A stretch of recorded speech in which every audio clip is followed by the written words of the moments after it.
So one of my favorite things about growing plants and gardening is sharing it with others. So I wanted to show you my home garden. I have a number of plants here that I've had in my collection for a long time. Again, old friends, and often if you come to the ranch, you won't get to see these plants. One of the benefits of living right at Groovy Plants Ranch is I get to use my home gardens to evaluate new plants, trial them, see how they're going to perform.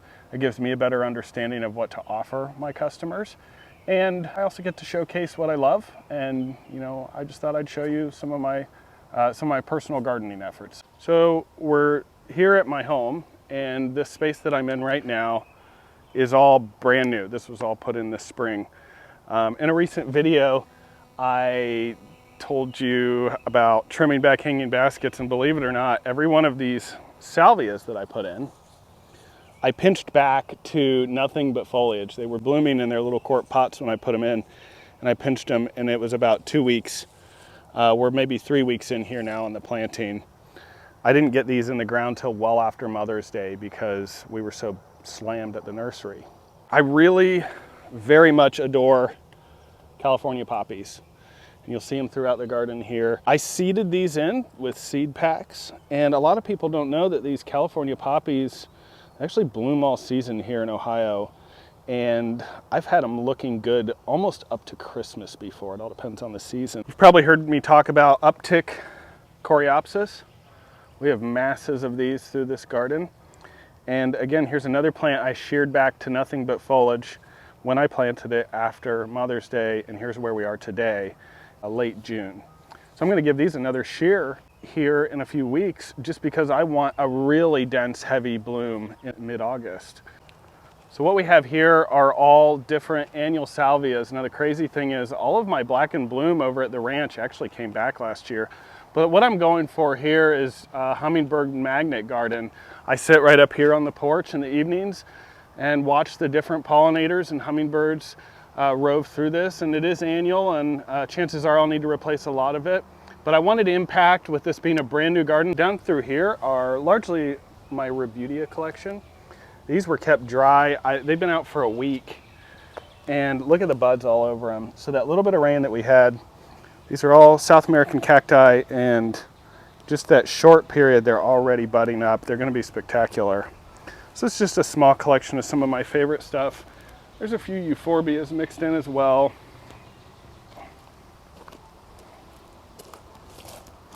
Here's one of my favorite ugly plants that I have. This is Opuntia reticulata. Really, really ugly. I love ugly plants. Here's a fairly rare agave. This is a tissue cultured agave albopillosa, and it has these fuzzy little tips on the end of the leaves there. Now many of the plants in this garden I'm already sold out of through the season, so if there's something you see that you really, really like, definitely write it down. Right here is Agastache Golden Jubilee. These are second year plants that I put in this year, so they were overwintered gallons. What a cool Agastache. And this is just a gold variety, a gold leaf variety with a purple flower. So this is going to be a native bee and honeybee pollinator magnet here once it starts to go. And up behind it, vervain. So this is Verbena bonariensis. This is a verbena, a tall verbena. This is a marginally hardy perennial, but will self-seed in the garden loosely. I like it because it has a great airy composition in the garden. It's very drought tolerant once established, and it's a great landing pad for those butterflies. Mystic Spires annual salvia right here, of course with the golden California poppies. This plant's been around in the trade for a while. Hard to beat. It really is a performer, and again, all pinched really hard, and here's where we are today in late June, and they're only going to get better and better as the heat sets in this summer. Here's some simple porch patio planters that I put together, and in here we have lantana, we've got the salvia, and then the kufia, and one of my favorite filler plants, this is Portulaca Hana Mysteria. We grow this in-house. It picks up pink on the edge of the leaves, it's variegated. So if you're always using Vinkavine all the time as your spiller, you might try Hana Mysteria. Little pink Portulaca flowers. It's a succulent, so it's drought tolerant, but you can see really nice habit, very thick. And that kufia brings in the hummingbirds. You get the butterflies on these and hummingbirds here. So one of my favorite unique kind of oddball hanging basket plants is lophos. And you can see here, this is a summer-long bloomer, very aggressive trailing habit, but ultra exotic looking. These tropical trumpets, just super cool and not too common to find. You want to give this plenty of water and give it a nice large container. So here's a wild thing. This is actually a begonia. It looks like a little palm tree, but this is Begonia carolineifolia, and a really, really cool plant. Fairly easy to propagate. And I just brought this out of winter storage. My life gets pretty hectic in the spring, and my poor pet plants tend to have to wait until the spring rush subsides a bit. Here's a little island bed that I put in. This again was just gravel up to the home, and I dug out the gravel, I put in good soil and a rock edge, and what we have here is the hardy banana, Musa bashu. We have one of my favorite all-time begonias. This is Griffin. Just amazing texture with various premium coleus mixed in. And you'll notice with the premium coleus, if these had been seed-grown coleus, they would already be blooming like crazy. And these are only barely throwing a few spikes. And you do want to go in and pinch out those flowers when they come up. We've got canary wings in here. And then one of the most underrated perennials of all time, Geranium roseanne. This plant consistently looks good all the way until the end of the season. So we have a mixture of perennials and annuals in this bed here. Packed to the gills, succulent container here is just a fun addition. And one thing you'll notice with the way that I garden, you'll see some of the weeds here and there, but I really go for details. There's all these little worlds within worlds. It's very fun for me to fill every little nook and cranny with unique and unusual plants. Here we have a variegated pokeweed. It's almost blasphemy to say, but look how beautiful that thing is. And a nice collection here of some columnar cacti and euphorbias.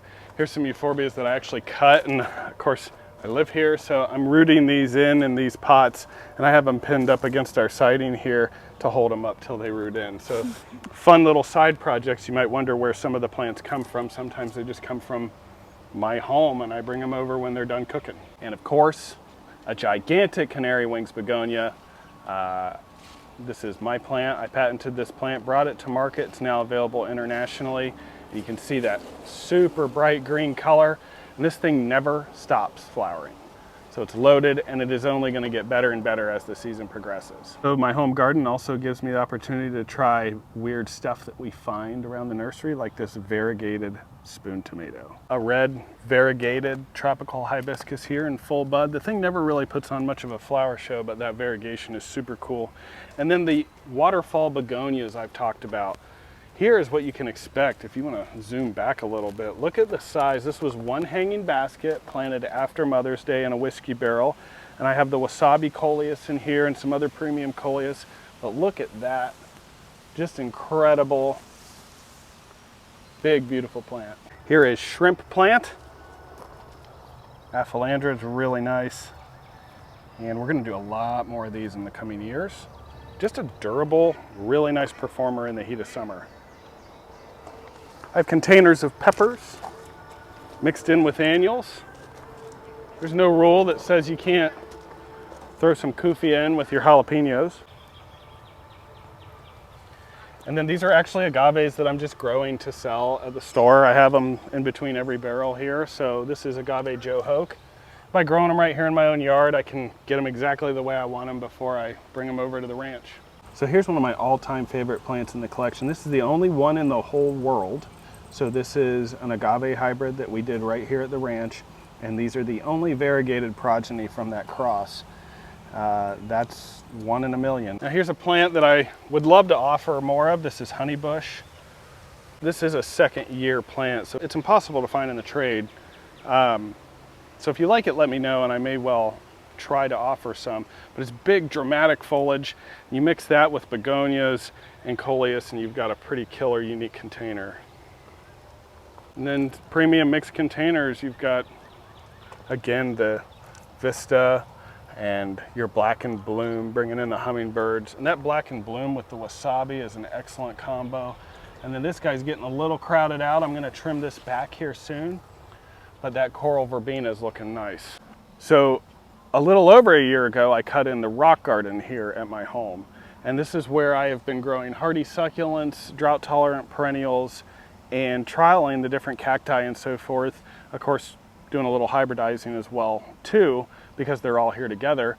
And just a few of the high points. Here's an agave perii truncata that was in the ground all winter long.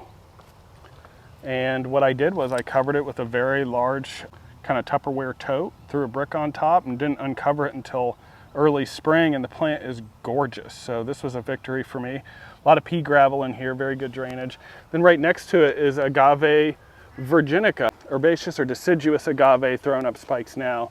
Used to be lumped into Manfreda and has been reclassified. Various dwarf conifers. As things have slowed down, I've been able to add in some more perennials, but the core of it is still here. Here's one of my favorite plants in the garden.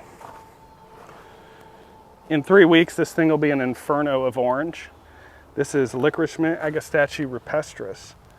And the fragrance on this plant is just unbelievable. It's just starting to flower. It's also called hummingbird mint. This is a very nice plant I hope to offer much more of next year. Here's one of my favorite wild looking plants here in the garden.